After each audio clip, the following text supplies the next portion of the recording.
Radio Espace Guinée. Chaque soir, les experts de la société civile, artistes ou chefs d'entreprise se retrouvent pour défendre leurs convictions sur 3 sujets d'actualité. Éditorialistes, experts, influenceurs, artistes, chefs d'entreprise, l'occasion d'entendre ces personnalités s'exprimer sur des thèmes divers et même hors de leur domaine d'expertise. Sur Espace, c'est Les Informés. Tierno Madjouba, Félix Tamba Milimono, Théophile Fassamano, Alphonse Mara. Bonne arrivée sur Espace TV dans cette émission Les Informés. Si vous êtes à Mali Yemberen dans le Fouta, merci de nous préférer sur Espace TV. Les Informés, c'est du lundi au jeudi de 15h à 17h avec l'équipe composée de Théophile Fassamano, Félix Milimono, Amadou So, Abdoulaye Chiplo, Alphonse Mara. Bonsoir à vous Alphonse Mara, ça me fait sourire, il y a quoi? Bonsoir Madjou. Je te vois venir. Non, je te vois venir. Heureusement, tu vas rien dire après.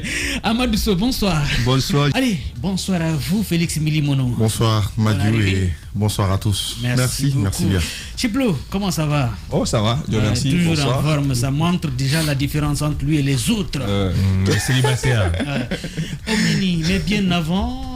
Bonsoir à ceux qui sont à la régie. Kadi Touré, Kadi Fofana, Fanta Guiré, Dembadouno, Jean-Marie, Alia, Sokra, Kamara, Fote Souma, Poutine Silla avec l'œil vigilant de Idi Kaba ici à la radio. Abdelkader Damé. Au menu de cette émission de ce soir, les informés sur Espace TV, mise à la retraite de 6000 fonctionnaires de la fonction publique. Parmi le lot figure des nombreux fonctionnaires engagés en 2019 au compte de l'enseignement supérieur. Comment se sont-ils retrouvés sur cette liste des retraités? Les informés vous aideront à mieux comprendre avec Dr Salaba, enseignant-chercheur à l'université Gamal Abdel Nasser de Conakry, faculté des sciences et techniques de la santé, vice-président du collectif des enseignants et chercheurs en 2019. Il est déjà dans ce studio. Bonsoir et bonne arrivée, Dr Salah. Bonsoir, Tierno Madjou, le journaliste du peuple. Ah, bonsoir, c'est vous qui le dites. Ouais, bien sûr, évidemment. Ouais. Bonsoir à toute l'équipe d'Espace TV, l'équipe d'Espace Espace FM. Merci beaucoup. Et merci à vos nombreux auditeurs et téléspectateurs. Merci beaucoup. Autre menu de cette émission de ce soir, l'humanité célébrera demain, 1er décembre, la journée mondiale de lutte contre le sida. En prélude à cette journée, les informés s'intéressent à ce sujet. On en parle ce soir avec Dr Youssouf Koïta. Il est coordinateur du programme national de lutte contre le VIH-Sida et des hépatites du ministère de la Santé et de l'Hygiène publique. On me fait comprendre qu'il est déjà au bout de la ligne. Bonsoir et bonne arrivée, Dr Youssouf Koïta. Oui, bonsoir, chers amis de Espace. Merci beaucoup d'avoir eu le temps d'intervenir ce soir dans cette émission Les Informés sur Espace. Alors, on s'intéresse à vous. Demain, déjà, l'humanité célèbre la journée mondiale de lutte contre le sida. En prélude à cette journée, Les Informés d'Espace s'intéressent à ce sujet. On en parle avec vous. Vous êtes le coordinateur du programme national de lutte contre le VIH-Sida et les hépatites du ministère de la Santé et de l'Hygiène publique. Alors, nous sommes à moins de 24 heures de cette journée. Est-ce qu'on peut connaître l'état de lieu aujourd'hui de cette maladie en République de Guinée? Merci pour cette opportunité que vous m'offrez être sur vos antennes aujourd'hui en prélude à la célébration de la Journée mondiale de lutte contre le sida. La Journée mondiale de lutte contre le sida se tient tous les 1er décembre et marque aussi le début du mois de sensibilisation du sida pour ce qui est de la République de Guinée. C'est un moment de réflexion sur ce que nous avons accompli en matière d'intervention nationale et internationale de lutte contre le sida et sur ce qui nous reste à faire. Pour ce qui est de la Guinée particulièrement, il faut dire que beaucoup d'efforts ont été faits et bien entendu, il reste encore beaucoup à faire. Nous avions aujourd'hui à peu près beaucoup de sites de prise en charge dans le pays, notamment les prises en charge médicales. Nous avions à peu près 102 sites de prise en charge. Nous avions à peu près 400 et quelques sites PTME pour faire la prévention de la transmission des VIH de la mère à l'enfant. Près de 140 et quelques sites de CDV pour faire le dépistage volontaire du VIH. Donc, aujourd'hui, nous avions à environ près de 63 000 personnes qui sont sous traitement antirétroviral. Évidemment, sur 113 000 personnes estimées séropositives en Guinée. Donc, ce qui fait que nous sommes à environ près de 60% de cet objectif. Et il reste aussi beaucoup d'efforts à faire dans le cadre du dépistage pour que la partie de l'iceberg qu'on ne voit pas, c'est-à-dire des personnes séropositives qui ne sont pas connues, que nous partions à la recherche de cette partie et que nous les découvrions que nous les mettions sous traitement antirétroviral. Grosso modo, voilà les grands efforts qui sont faits, mais comme je vous le disais tantôt, il y a encore beaucoup d'efforts à faire parce que nous devions travailler à la recherche des personnes qui ne sont pas connues et qui ne connaissent pas leur statut sérologique pour que celles qui sont séropositives entre elles soient mises sous traitement. Bien. Docteur Youssouf Koïta Chiplo. Hormis les grands efforts qui sont déjà fournis par vous et votre équipe, dites-nous quels sont les principaux défis à relever déjà à votre niveau? Alors, les principaux défis à relever restent essentiellement la couverture nationale en matière de dépistage, parce que c'est fondamental. C'est fondamental, que ce soit dans la population générale, dans les populations clés et chez les femmes enceintes, c'est le grand défi qui reste à faire. Mais il faut reconnaître qu'il y a, malgré tous les efforts, il y a de la sensibilisation qui doit être faite. Et c'est pourquoi nous saluons beaucoup l'apport des médias, parce qu'il faut avoir une sensibilisation à outrance pour que les personnes se fassent sensibiliser, puisque c'est un dépistage volontaire. Et si nous avions autant de sensibilisation pour couvrir toute la population guinéenne, nous avons l'espoir que les personnes qui ne sont pas dépistées se le feront. Et une fois que nous aurons dépassé cette étape, nous pourrons mettre tous les patients séropositifs sur traitement. Ça, c'est un gros défi. Bien. L'autre défi, c'est au niveau des enfants. Vous savez, la santé des enfants est très difficile. Il faut une volonté d'abord de la famille. Avant la volonté du personnel de santé, il faut la volonté de la famille. L'enfant ne s'amène pas lui-même à l'hôpital. Il doit être accompagné par les parents. Donc cette volonté de la famille est importante de pouvoir prendre en charge la santé de l'enfant. Et là, nous avons un gros défi parce que malheureusement, nous avions des actions que nous devons faire en faveur des enfants, notamment un dépistage précoce et mettre sous traitement précoce les enfants qui sont nés des parents séropositifs pour leur donner une chance de vie. Donc ça aussi, ça devient un défi. Et nous comptons beaucoup sur l'apport des médias afin de sensibiliser tous les parents. Ce n'est même pas pour le VIH seulement, mais pour toutes les maladies, afin que les parents acceptent de faire partir les enfants à l'hôpital. Et nous pensons que si nous pouvons, nous relevons ces principaux défis, nous pourrons atteindre l'objectif que nous nous fixons en 2020. Bien. Voilà aussi un autre défi sur lequel nous travaillons, la mobilisation des ressources endogènes. Aujourd'hui, on ne peut pas se le cacher.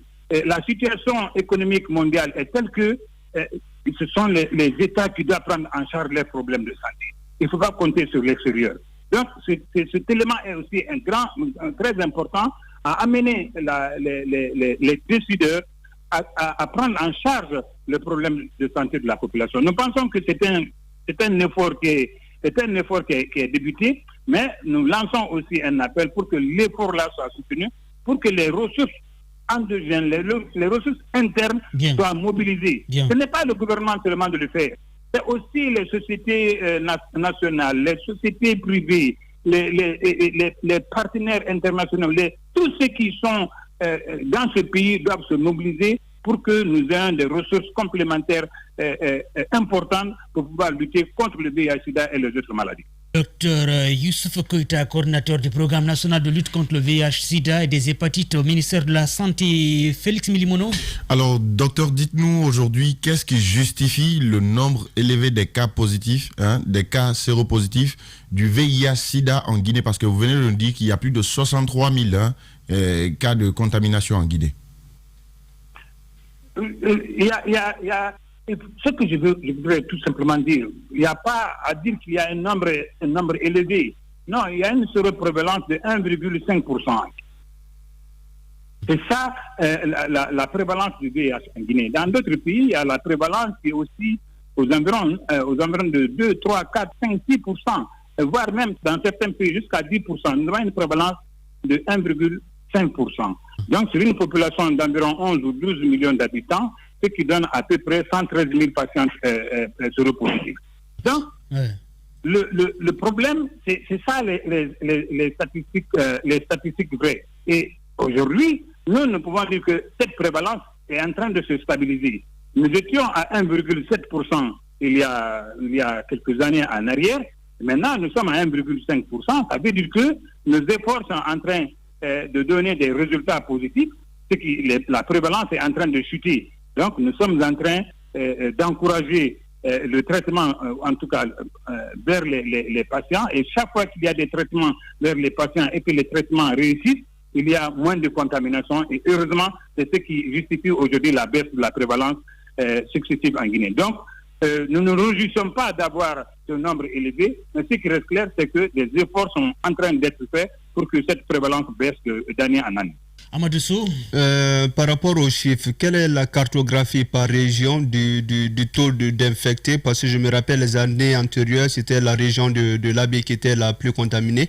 Selon les derniers chiffres à disposition, nous avons la région de Boké. Quels sont les chiffres par région et quelle est la cartographie? C'est moi qui réponds, bien c'est Amadou Sow qui répond. Justement, il pose une question en même temps, il répond à sa question. Oui, allez-y, vous allez répondre. Ok, je n'ai pas ici en tête la prévalence par région, mais comme je peux vous dire que la prévalence varie d'une région à une autre. Ce que je retiens, c'est que Boké a près de 2% de prévalence. Donc, dans nos statistiques, Boké est la région la plus prévalente en matière de VIH-Sida. Bon, après, sur certaines régions, par ordre de croissance, je ne peux pas vous le citer maintenant pour ne pas dire des bêtises, mais il y a les prévalences varient d'une région à une autre, les prévalences varient d'une population à une autre. Nous avions la population des travailleurs de sexe au niveau des populations qui a la prévalence la plus élevée, qui aussi aux environs, je crois, de 14%. Nous avons aussi, après, les hommes ayant les rapports sexuels avec les hommes, qui ont une prévalence d'environ 11%. Et il y a aussi les prévalences que l'on connaît chez les miniers, les camionneurs, les pêcheurs, les hommes en uniforme. Il y a toutes ces catégories de population pour lesquelles des études ont été faites, des enquêtes ont été faites et pour lesquelles nous avions les résultats de prévalence. Et c'est pourquoi d'une région à une autre, d'une catégorie de population à une autre, nous avions des interventions qui diffèrent. Parce que quand vous prenez par exemple la Boké, nous sommes obligés de mettre en place une intervention spécifique, surtout qui va vers les miniers, parce que c'est là où la prévalence semble être beaucoup plus forte à cause du fait que Boké est une zone de pleine expansion minière. Donc, ce qui fait que toute la population, une grande population se déverse dans cette région au fur et à mesure. Et quand il y a de la proximité, il y a vraiment tous les risques que le VIH se propage. Bien. C'est vrai que souvent dans les zones minières, il y a une prévalence du VIH-Sida, que ce soit à Boké, que ce soit à Sigiri, à Dinguira et tant d'autres. Alphonse Mara. Docteur, cette fois-ci, parlons de la prise en charge des malades. Est-ce qu'aujourd'hui, avec l'évolution de la médecine, on n'arrive pas à guérir de cette maladie? Non, il faut reconnaître qu'on ne guérira pas du VIH. D'abord, le VIH, c'est un état sérologique, ce n'est pas une maladie. C'est un état sérologique, le VIH, quand on l'en a. C'est-à-dire qu'on a le virus dans le corps. Mais on a le virus dans le corps ne veut pas dire qu'on est malade maintenant. Non, c'est quand il y a une prolifération de ce virus dans le corps que lorsque la quantité de virus augmente dans le corps, il diminue le système immunitaire de la personne et en ce moment, cette personne est exposée à toute maladie. C'est en ce moment que les maladies opportunistes apparaissent chez cette personne et qui peuvent entraîner la mort. Donc aujourd'hui, ce que nous avions pour barrer cela, c'est le traitement antirétroviral. Pour nous, aujourd'hui, le traitement antirétroviral n'est même pas un simple traitement, mais c'est aussi de la prévention. Si le patient prend correctement bien son traitement, le nombre indiqué, la période indiquée, la quantité indiquée et l'heure indiquée, il a de fortes chances de ne pas développer une maladie opportuniste. Aujourd'hui, ce que nous cherchons à savoir, après un traitement, nous contrôlons, nous essayons de savoir est-ce que nous avons de la performance en matière de traitement. Nous passons ce malade pour une mesure de charge virale. Quand le patient il suit très très bien son traitement, après une mesure de charge virale, on constate que sa charge virale est indétectable, ce patient ne peut plus contaminer. Ce patient ne peut plus contaminer, ce patient ne peut plus développer des maladies opportunistes. D'où la nécessité que tous les patients qui se connaissent séropositifs et qui sont sous traitement suivre correctement le traitement. Donc c'est ça l'innovation aujourd'hui, le traitement antirétroviral. Nous avons aujourd'hui des combinaisons thérapeutiques. Une fois que le patient le prend, c'est des combinaisons, c'est des traitements à vie, alors on ne dit pas qu'il guérit du VIH parce que le VIH restera, mais heureusement le virus n'aura plus la force de nuire son immunité, n'aura plus la force d'avoir un impact négatif sur sa vie en faisant développer des maladies opportunistes. Donc c'est ça qui est l'important aujourd'hui. Et comme vous le dites, avec toutes les réalités, toutes les innovations médicales que nous avons aujourd'hui, heureusement, ces traitements antirétroviraux sont disponibles en Guinée et il y a des patients aujourd'hui qui sont sous ce traitement avec des charges virales indétectables, qui sont mariés à des personnes qui ne sont pas séropositives, qui ont fait des enfants et des enfants qui naissent séronégatifs. Donc, voyez-vous, il y a cette innovation qu'il y a, et c'est pourquoi, d'ailleurs, nous exigeons que toutes les femmes en âge de procréer ou toutes les femmes enceintes qui rentrent en consultation prénatale doivent obligatoirement rentrer dans le programme de prévention de la transmission du virus de la mère à l'enfant. Oui, Alphonse, je voulais la même lancer. L'autre question, c'est comment accéder à ce traitement en Guinée quand on sait que dans le système médical, il est très facile de se faire soutirer de l'argent pour n'importe quel traitement? Alors, c'est l'opportunité pour moi de dire au plus haut de cette antenne que le traitement est gratuit. Le dépistage du VIH est gratuit. Le traitement antirétroviral est gratuit. Le suivi biologique, c'est-à-dire la mesure de la charge virale et le comptage est gratuit. Tout patient qui rentre dans un site de prise en charge doit le savoir que c'est gratuit, que ces services-là sont gratuits. Quiconque lui demande un paiement de quelque nature que ce soit, il peut se plaindre de cette personne là où il veut et des dispositions seront prises pour sanctionner cette personne. Bien. Donc, il y a des sites de prise en charge. Je viens de vous le dire, il y a une centaine de sites de prise en charge. Donc, toutes les préfectures, tous les hôpitaux préfectoraux font de la prise en charge antirétrovirale. Il y a certains, presque les 417 centres de santé font de la PTME pour les femmes enceintes qui viennent en CPN. Il y a des sites de dépistage. Aujourd'hui, nous sommes même en train d'aller vers des cliniques privées, où nous approvisionnons ces cliniques privées pour la prise en charge des patients. Donc, tout est gratuit. Tout est gratuit. Certes, je suis d'accord avec toi, il va y avoir des personnes mal intentionnées qui vont essayer d'arnaquer par-ci et par-là, mais il faut que ce soit nous que nous levions, nous patients que nous levions pour les dénoncer, afin que nous les éliminions de notre rang, pour que les patients qui doivent bénéficier de cette gratuité puissent l'avoir et avoir une très bonne santé. Et on sait que Médecins Sans Frontières fournit beaucoup d'efforts dans cette lutte, mais parlant de l'État, est-ce qu'il y a un budget national qui est alloué à ce secteur? Si oui, est-ce qu'il est suffisant? De passage, je voudrais remercier Médecins Sans Frontières qui nous appuie, c'est un de nos partenaires de terrain. Médecins Sans Frontières appuie la Guinée avec les ressources guinéennes. Il faut que je le dise entre parenthèses.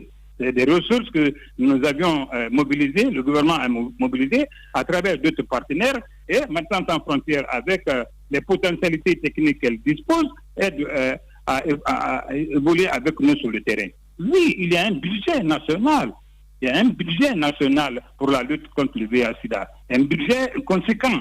C'est une vérité. Bon, c'est vrai qu'on a des fois certaines difficultés dans les décaissements, mais il y a un budget national très conséquent pour la lutte, même s'il ne suffit pas, parce qu'il faut le reconnaître, ce n'est pas que le VIH qu'il y a comme priorité dans le pays, mais contrairement à d'autres pathologies en Guinée, la lutte contre le VIH-Sida a un soutien remarquable auprès du gouvernement.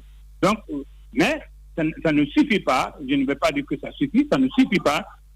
C'est pourquoi nous sommes encore à la recherche de ressources complémentaires pour que la couverture soit totale. Bien. Voilà. Ouais, donc, docteur, il y a cette vérité, mais nous sommes encore à la recherche des ressources complémentaires pour pouvoir faire une couverture nationale, globale. Docteur Youssouf Koïta, coordinateur du programme national de lutte contre le VIH-Sida et des hépatites au ministère de la Santé et de l'Hygiène publique. Oui, Félix Milimono. Oui, docteur, c'est par rapport au suivi des malades, même à la maison. Parce que moi, j'ai eu vent de certaines informations. Il y a de ces malades, par exemple, qu'on reconnaît qu'ils sont séropositifs, mais qui se déplacent d'un point A à un point B sans que le médecin ne soit au courant. Et donc, qu'en est-il de ces cas aujourd'hui où les médecins n'ont pas une même mise par rapport au suivi de ces cas-là? Il y a une première action qui a lieu de faire, et c'est encore la sensibilisation. Il faut que tout patient séropositif essaye d'abord de se responsabiliser vis-à-vis de sa maladie. C'est d'abord la maladie, c'est la personne qui l'a. Il faut qu'elle soit responsable et il faut qu'il accepte son état de santé et son état de maladie pour qu'on l'aide à le soigner. Ça, c'est quasiment important.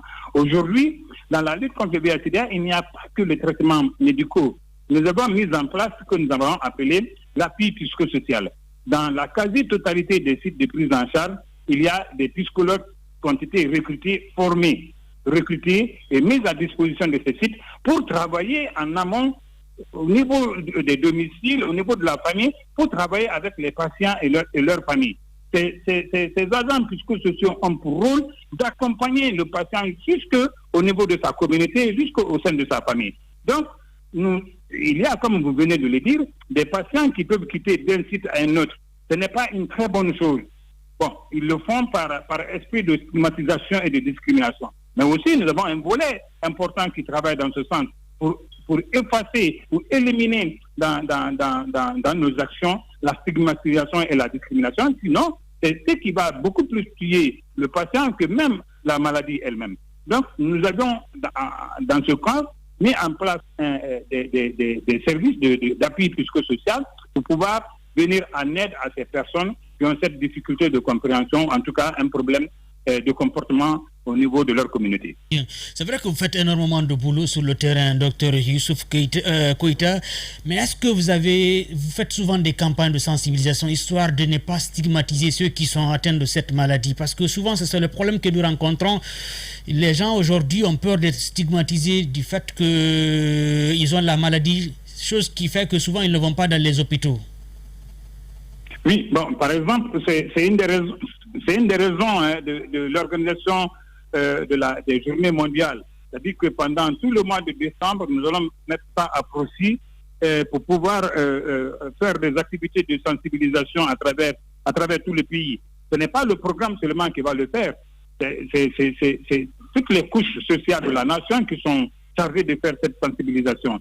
J'ai fait une parenthèse. Il y a un comité national de lutte contre le sida qui n'a rien à voir avec le programme national de lutte contre le sida et les hépatites. Le comité national est une entité multisectorielle de lutte qui est sous la coordination du Premier ministre.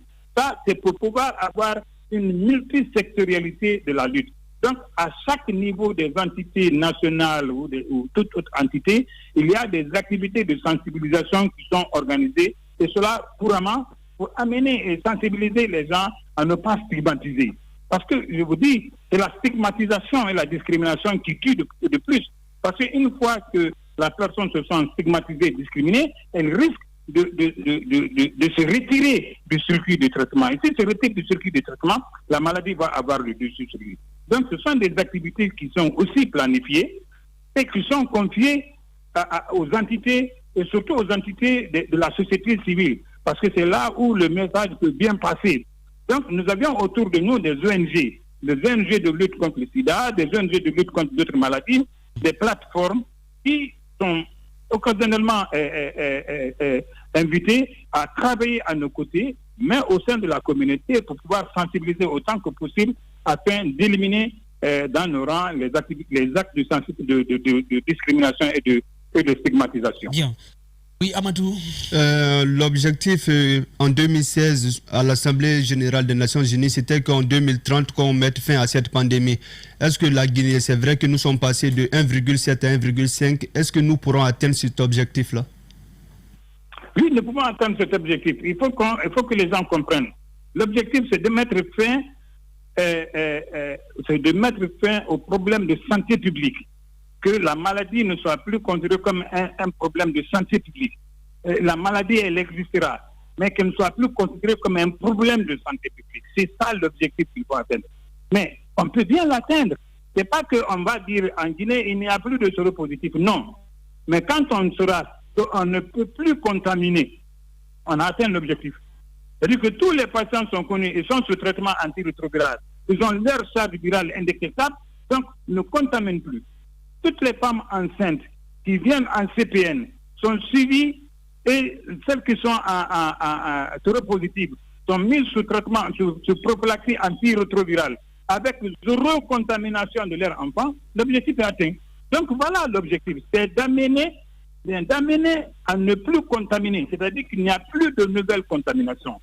Donc si on arrive en 2030, qu'il n'y ait plus de nouvelles contaminations, l'objectif est atteint. C'est ça que nous voulons. C'est-à-dire qu'il faut comprendre qu'il ne s'agit pas de dire qu'en 2030, il n'y aura plus de personnes séropositives. Non. Mais cette personne séropositive en 2030 ne peut plus contaminer.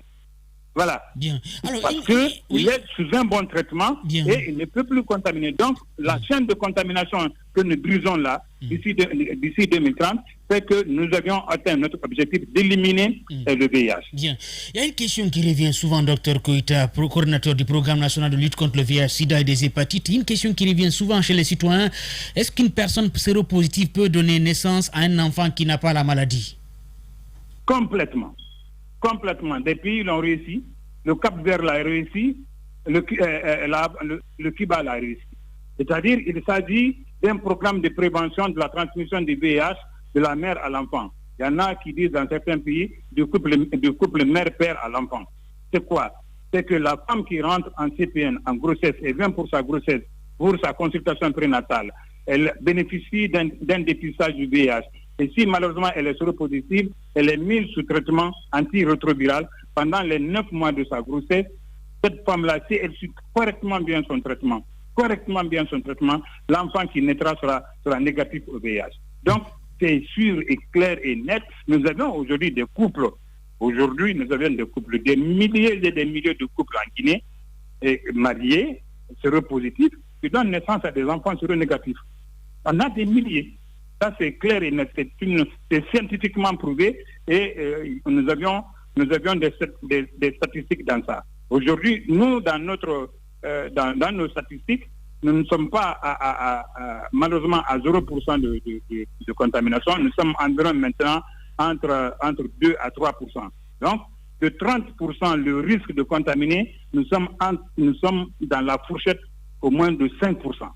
Donc, vous avez vu que si les efforts sont encore multipliés dans ce sens, surtout des efforts de sensibilisation en matière des femmes en âge de procréer, les femmes enceintes avec leur mari qui viennent en CPN, pour que tout ce lot de femmes qui rentrent puissent bénéficier de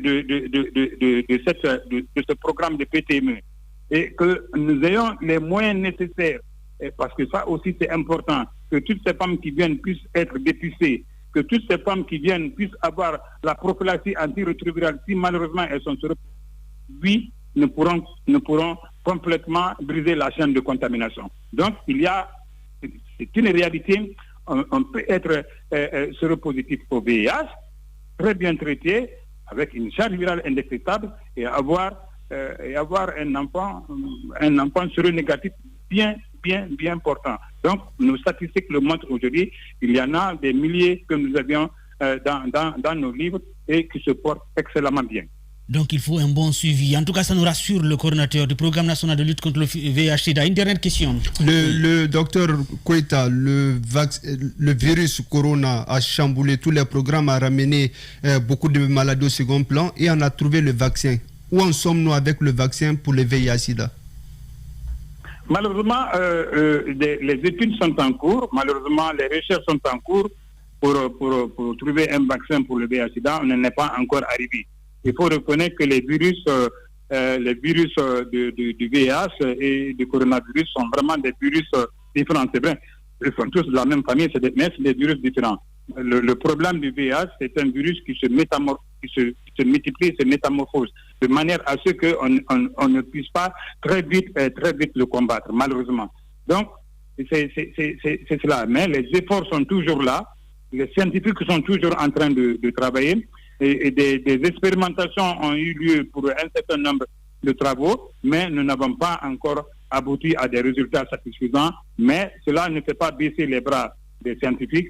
Le travail est en cours. Nous espérons dans un proche pas très long d'avoir aussi ce vaccin en faveur de la lutte contre la maladie du sida. Oui, Chiplo, une dernière question. Il est arrivé des moments, docteur, où on parlait de manque d'antirétroviraux. Confirmez-vous cette information? Si oui, qu'est-ce qu'il faut vraiment pour éviter que cela ne se reproduise? C'est vrai qu'il fut un moment donné dans notre pays, nous sommes rentrés en rupture d'antirétroviraux, mais ça date de 5 ans en arrière. De 5 ans en arrière, on a eu des difficultés, c'était aux environs de 2015-2016. Aujourd'hui, nous ne sommes plus dans cette logique de rupture, de manque d'antirétroviraux en Guinée, parce que d'abord, heureusement, les coûts des antirétroviraux ont beaucoup baissé sur le plan international. Nous avions une bonne intervention de l'État pour l'achat des antirétroviraux. Nous avions une très bonne intervention des partenaires, notamment le Fonds mondial de lutte contre le sida, le paludisme et la tuberculose, qui nous appuient aussi pour l'achat des antirétroviraux. Donc aujourd'hui, nous pensons que cette couverture en traitement antirétroviral est maximale en Guinée. Nous n'avions pas de risque dans ce domaine. Dans le domaine dans lequel nous avons un peu plus de difficultés, c'est le dépistage, et puis de l'autre côté, le suivi biologique. Mais des efforts aussi sont en train d'être faits dans ce sens pour que ces deux domaines aussi soient comblés. Des déficits que nous connaissons aujourd'hui, mais comme je le dis, il s'agit d'une mobilisation additionnelle de ressources et cela doit être fait à tous les niveaux de la nation. Bien, oui, Alphonse. Docteur, pour finir, quel est le message que vous avez à l'endroit des familles qui discriminent les leurs quand ils sont atteints de VIH? Je dirais à ces familles qu'elles ont tort. Elles ont totalement tort de discriminer les leurs. Aujourd'hui, pourquoi on ne discriminerait pas quelqu'un qui meurt d'accident de circulation? Pourquoi on ne discriminerait pas quelqu'un qui meurt de diabète? Pourquoi on ne discriminerait pas quelqu'un qui meurt d'hépatite? Pourtant, l'hépatite, on le prend dans les mêmes conditions que le VIH. Et les modes de contamination sont les mêmes. Rapport sexuel, transmission de la mère à l'enfant, transfusion sanguine, utilisation de sang souillé. Donc, c'est les mêmes modes de contamination de l'hépatite. Pourquoi on ne discriminerait pas? Aujourd'hui, le taux de prévalence de l'hépatite est plus élevé que le VIH. Pourquoi on ne discriminerait pas? Non, il faut que les parents acceptent et arrêtent de discriminer les personnes. Pour cela, il faut qu'ils arrêtent. Donc, ça n'a aucun sens. Ça n'a aucun sens. Aujourd'hui, nous connaissons des personnes séropositives qui sont les premières responsables de la vie de leur famille. De la vie de leur famille dans leur entièreté. Ils prennent en charge toute une famille de plus de 10-15 personnes. Mais elles sont séropositives et ils travaillent. Donc, ça n'a aucun sens.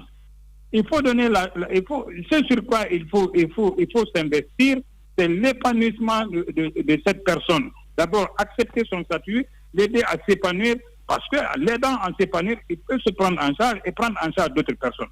Donc pour moi, c'est d'amener ces familles à arrêter cette discrimination. Les familles acceptent beaucoup d'autres choses qui sont cachées. Pour moi, ça n'a pas de sens. Donc l'autre message que je veux lancer, c'est qu'on accepte de se faire dépister. Parce que c'est là aussi tout le début. Une fois qu'on s'est fait dépister, une fois qu'on a connu son statut sérologique, on prend les dispositions nécessaires. Si on est séropositif, on se met en traitement. Si on ne l'est pas, on prend des dispositions pour ne pas tomber séropositif. Et là, si nous avions ces dispositifs autour de nous, eh bien, nous avons la chance de vivre autant que possible que ce soit.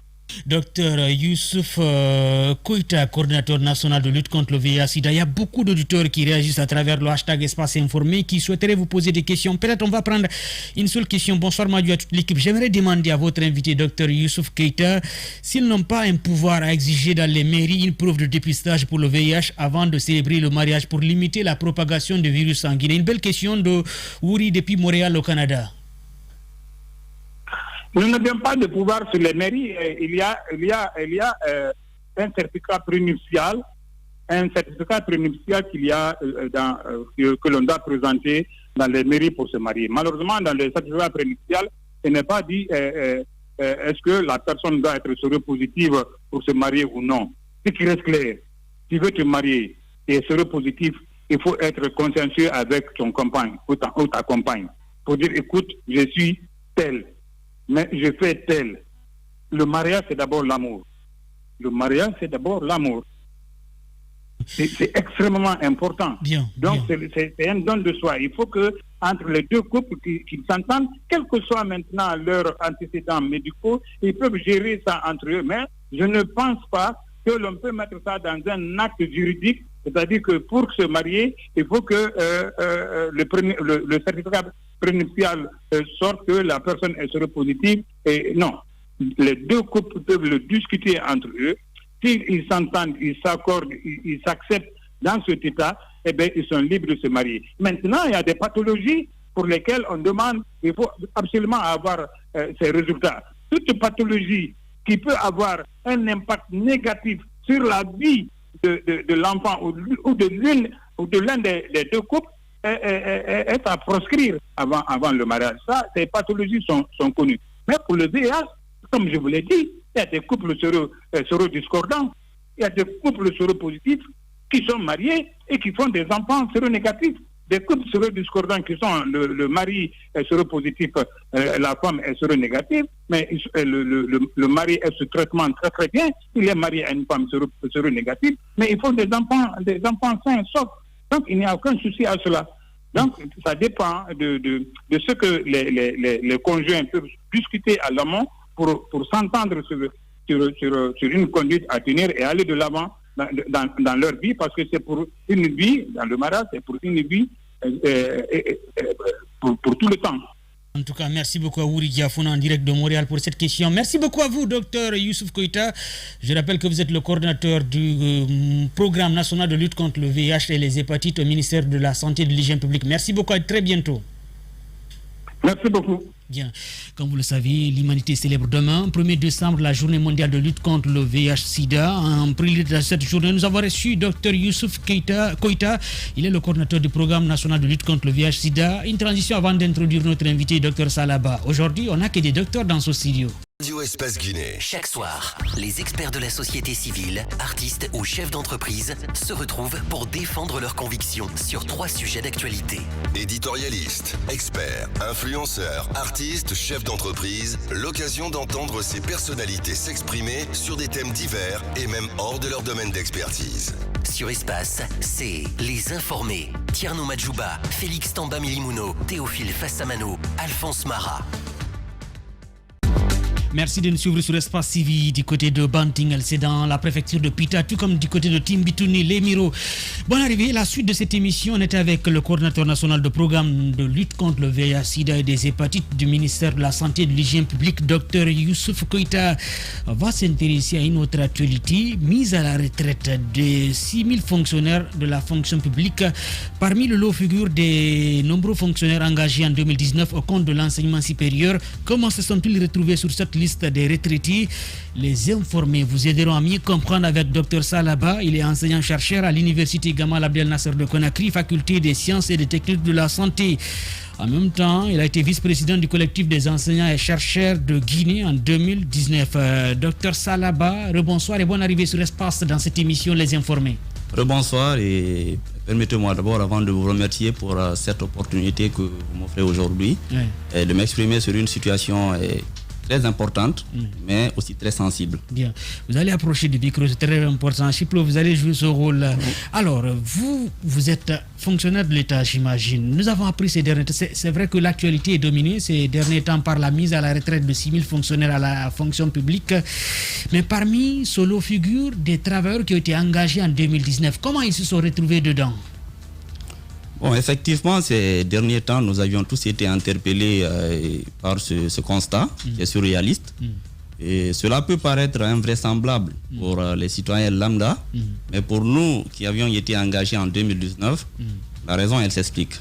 Et vous allez me permettre de faire une petite genèse de notre engagement. Cela va permettre à l'opinion de savoir réellement qu'est-ce qu'il en est par rapport à cette question. Et nous avions été engagés en 2019. En 2019, au compte de l'enseignement supérieur, il y a eu deux groupes qui ont été engagés. Le premier groupe a été engagé au mois d'avril 2019. Nous étions au nombre de 451 personnes. Le deuxième groupe a été engagé au mois d'août au nombre de 307 personnes, ce qui fait un total de 758 personnes. Je rappelle à l'époque que nous avions été engagés sous l'autorité du ministre Abdoulaye Baldé. À travers un concours? Pas à travers un concours, je reviendrai par rapport à, à la procédure de recrutement, je reviendrai après. Et lorsque nous avions été engagés, nous avions tous eu ce constat collectif par rapport à nos dates de naissance.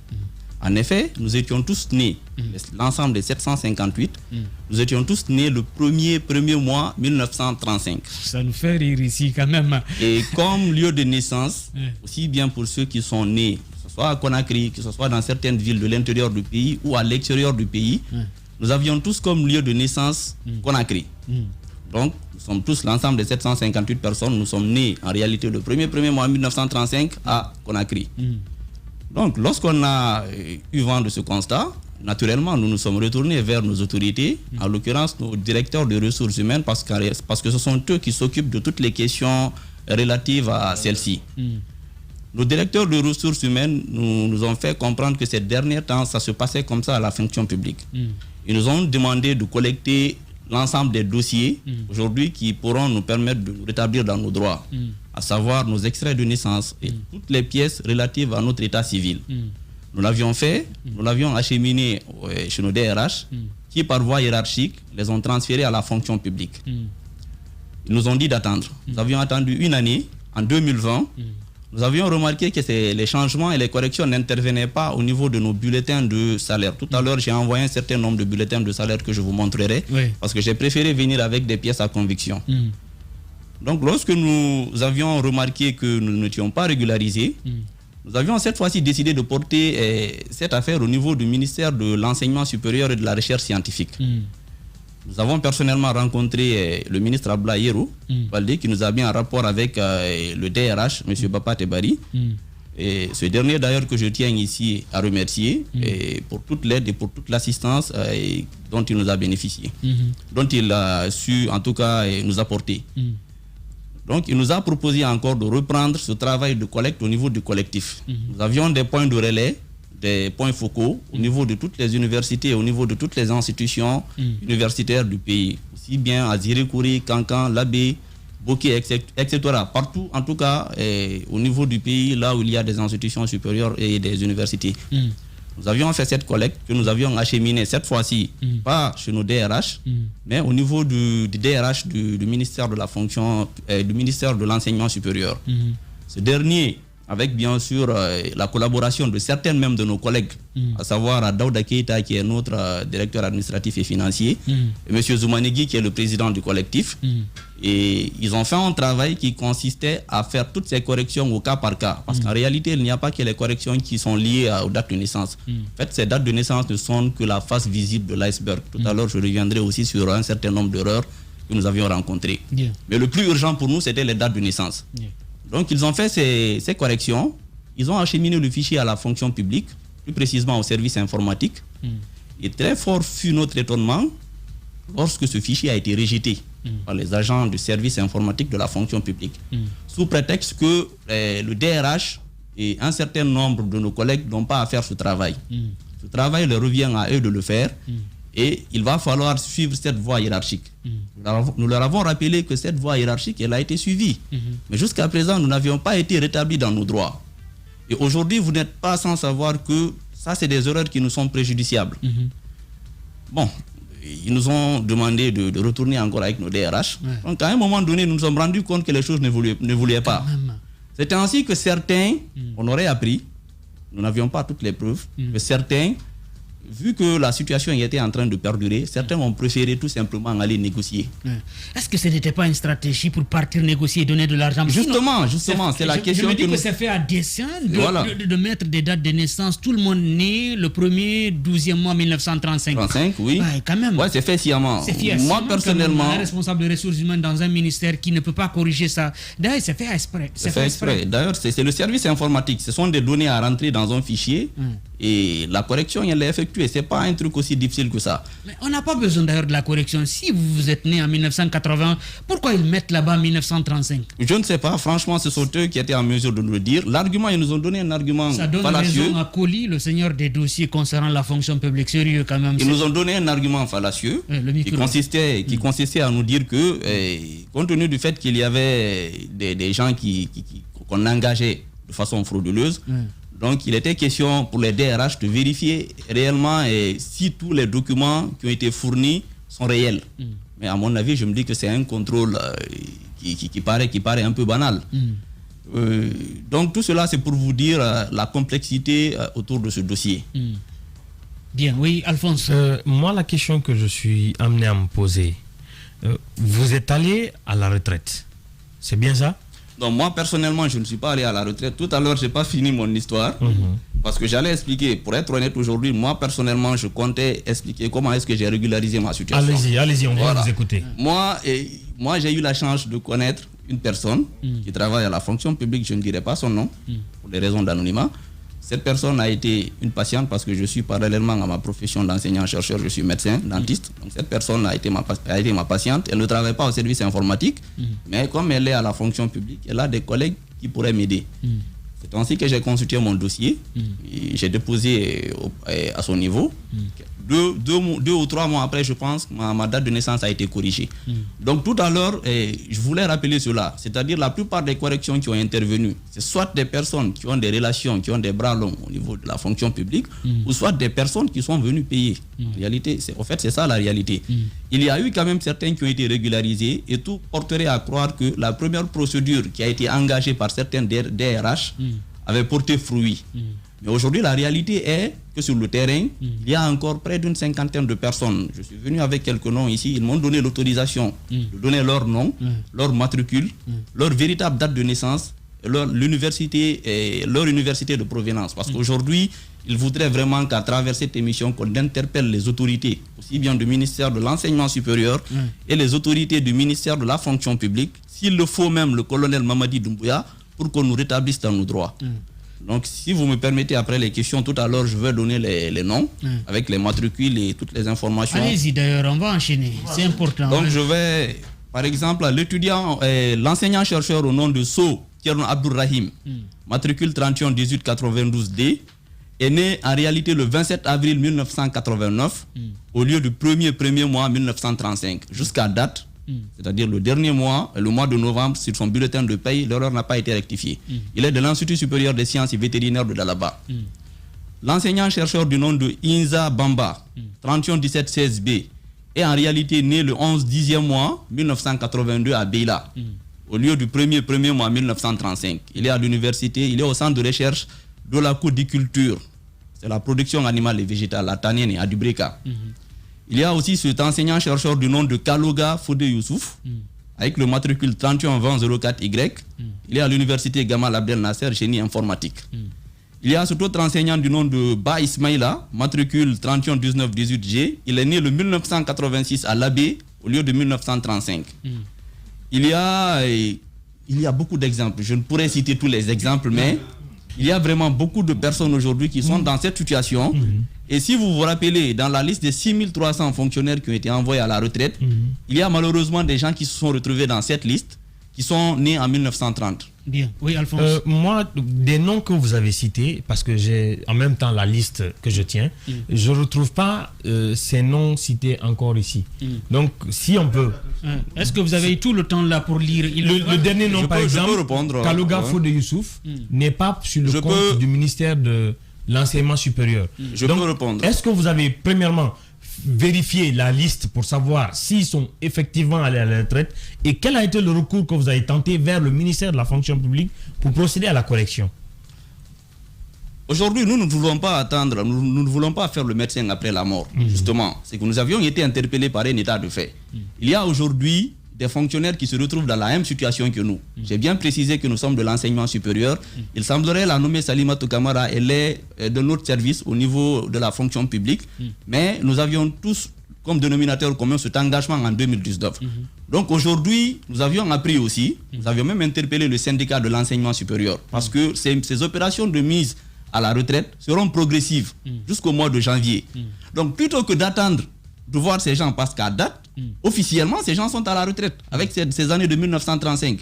Plutôt que d'attendre que ces gens soient amenés à la retraite avec toute la difficulté de la procédure encore qu'il va falloir mettre en place pour les ramener au sein de la fonction publique, nous préférons dès maintenant interpeller les autorités pour que ceux-ci soient rétablis dans leurs droits, qu'on leur mette leur véritable date de naissance. Bien. Nous n'avions pas à attendre que ces noms figurent sur une liste de retraite pour réagir. Bien.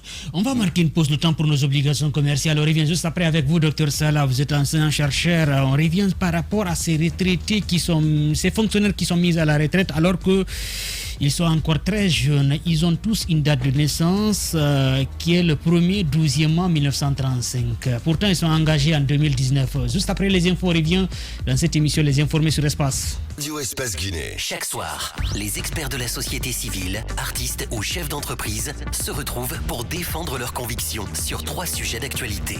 Éditorialistes, experts, influenceurs, artistes, chefs d'entreprise, l'occasion d'entendre ces personnalités s'exprimer sur des thèmes divers et même hors de leur domaine d'expertise. Sur Espace, c'est Les Informés. Tierno Madjouba, Félix Tamba Milimuno, Théophile Fassamano, Alphonse Marat.